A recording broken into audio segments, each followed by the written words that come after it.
प्रशांत किशोर फिलहाल बेल पर बाहर हैं, लेकिन अब तक उन पर 3 केस दर्ज हो चुके हैं।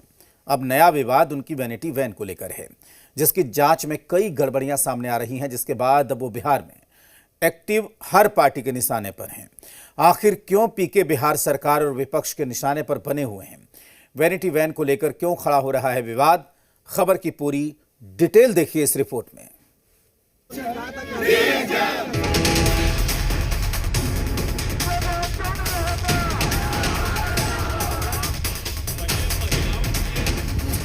प्रशांत किशोर की वैनिटी वैन पर विवाद।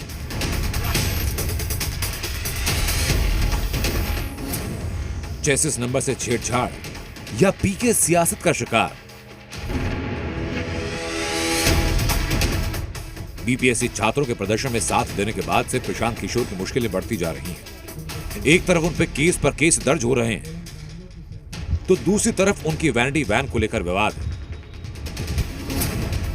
परिवहन विभाग ने पीके की वैनिटी वैन को जब्त कर एफएसएल जांच शुरू की। जांच में खुलासा यह कि गाड़ी का रजिस्ट्रेशन पंजाब का है।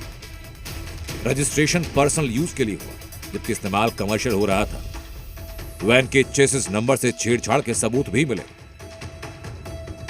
ये रजिस्ट्रेशन प्लेट आप देख सकते हैं, ये नंबर प्लेट है और इसको लेकर के भी सवाल खड़ा किया गया है कि ये हाई सिक्योरिटी रजिस्ट्रेशन प्लेट नहीं है। तो कई सारे सवाल जिला परिवहन कार्यालय ने इस वैनिटी वैन को लेकर के कहा है और जो जांच की गई है उसमें कई कमियां खामियां पाई गई है, और इसीलिए हम कह रहे हैं कि शुरू से इस वैनिटी वैन की चर्चा काफी जोरों शोरों से हो रही है।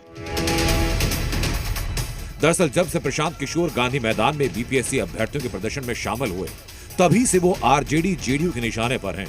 दोनों पार्टियां उन पर राजनीति चमकाने के लिए ड्रामा करने का आरोप लगा रही हैं। चेसिस संख्या के साथ छेड़छाड़ कर दिया गया, ऐसा होता है? अब बताइए कि चोरी का है क्या जी? ये तो जांच किया जाना चाहिए, परिवहन विभाग को जांचना चाहिए कि चोरी का तो गाड़ी नहीं रखे हुए ये लोग, चेसिस संख्या का छेड़छाड़ करेंगे। सरकार की ओर से ऐसे लोगों पर कार्रवाई क्यों नहीं पहले की गई? कहीं ना कहीं सरकार के स्तर से ऐसे लोगों को प्रोत्साहित किया गया। ऐसे लोग सरकार के माध्यम से, और भारतीय जनता पार्टी के प्रदेश अध्यक्ष ने भी माना है कि हमारे बी टीम है। प्रशांत किशोर पर अब तक 3 केस दर्ज हुए। 26 दिसंबर मार्च करने को लेकर केस दर्ज। 2 जनवरी को बिना इजाजत गांधी मैदान में अनशन करने को लेकर केस दर्ज। इन दोनों मुकदमों में गिरफ्तारी के बाद वो जमानत पर बाहर है। अब तीसरी एफआईआर भी दर्ज हुई, जिसमें उन पर भीड़ जुटाने और हंगामा करने का आरोप है।